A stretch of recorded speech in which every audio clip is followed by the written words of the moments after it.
205003, Pendidikan Biologi kelas 32, Fakultas Keguruan dan Ilmu Pendidikan Universitas Lancang Kuning.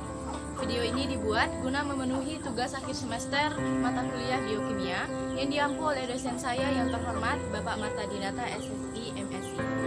Dengan judul penelitian, proses biokimia yang terjadi dalam pembuatan tapai ubi.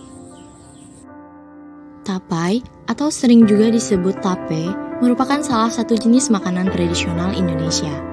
Tape merupakan salah satu produk bioteknologi tradisional. Tapai dibuat dengan cara fermentasi dan peragian. Tapai dibuat dengan cara fermentasi, yaitu reaksi oksidasi senyawa organik dalam singkong dengan ragi tapai. Kandungan utama senyawa organik tersebut adalah karbohidrat, pati, dan polisakarida. Sebelum masuk ke proses pembuatan tapai singkong, ada beberapa alat dan bahan yang harus kamu ketahui. Di antaranya, alatnya ada pisau, baskom, mangkok, saringan halus, nampan, panci, saringan kasar, sendok, penjepit, sarung tangan, piring, toples untuk tempat fermentasi.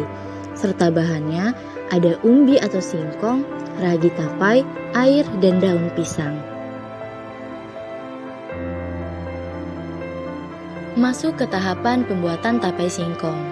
Di sini disarankan untuk menggunakan singkong segar agar tidak terjadi kegagalan dalam pembuatan tapai singkong. Selanjutnya, singkong yang kita peroleh dicuci dengan air bersih agar sisa-sisa tanah dan kotoran yang menempel pada singkong hilang.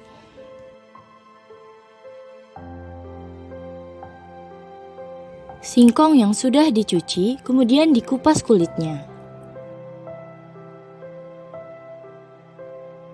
Selanjutnya, singkong yang sudah dikupas kulitnya dicuci dengan air bersih agar sisa kotoran yang menempel hilang.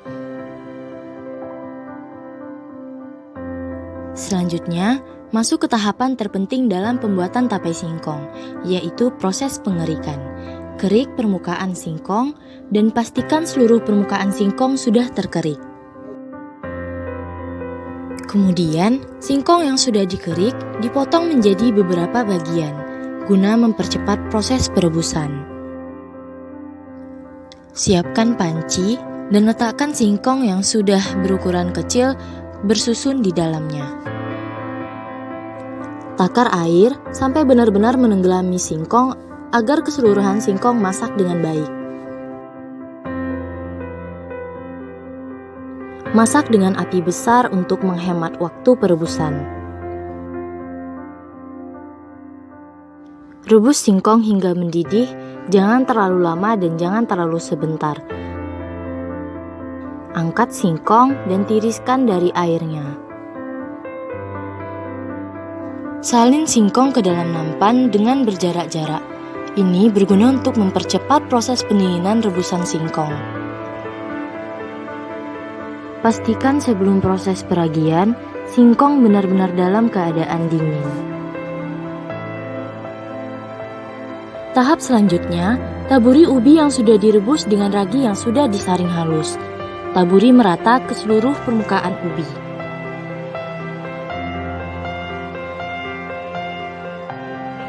Siapkan toples yang sudah dilapisi daun pisang, kemudian susun ubi yang sudah diragi ke dalamnya.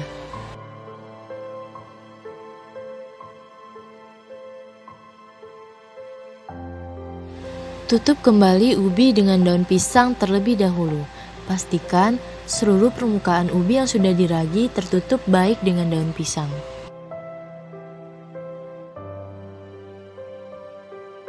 Kemudian tutup dengan penutup toples untuk selanjutnya masuk ke proses fermentasi. Pastikan tidak ada udara yang masuk ke dalam toples.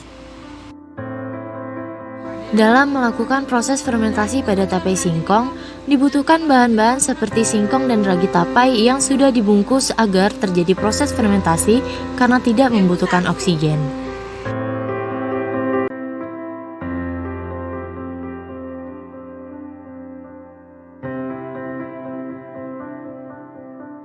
Dalam proses pembuatan tapai singkong terjadi reaksi fermentasi dan peragian. Reaksi yang terjadi Jadi pada fermentasi singkong menjadi tapai adalah glukosa yang merupakan gula paling sederhana melalui proses fermentasi menghasilkan etanol dan karbon dioksida, di mana proses ini disebut juga proses anaerob atau reaksi anaerob yang dilakukan oleh ragi dan pada produksi makanan.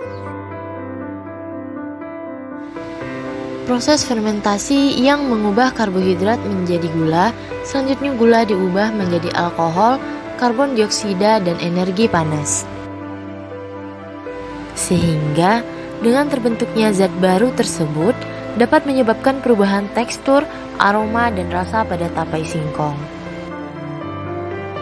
Video ini saya buat. Terima kasih saya ucapkan kepada keluarga dan teman-teman, dan yang terutama dosen saya yang terhormat Bapak Marta Dinata SSI MSI yang telah membimbing kami dalam proses pembuatan video. Semoga video ini bermanfaat dan dapat membantu atau mengedukasi orang-orang tentang proses biokimia yang terjadi pada proses pembuatan tapai. Terima kasih. Wassalamualaikum warahmatullahi wabarakatuh.